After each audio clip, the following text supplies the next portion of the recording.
Where the media should come in is to tell these stories.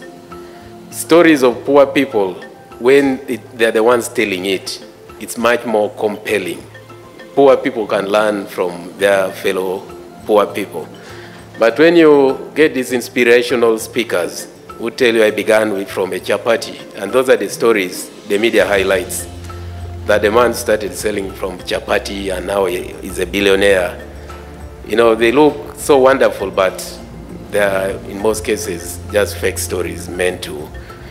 So when poor people, the poor man's struggle, if you highlight it and put it in the media, another poor person will learn from it. So media should focus on such stories of struggles and should be told through people, not through statistics that a number of these people who were formerly, maybe a number of teachers, about 30% have started riding border borders and their lives have tremendously changed.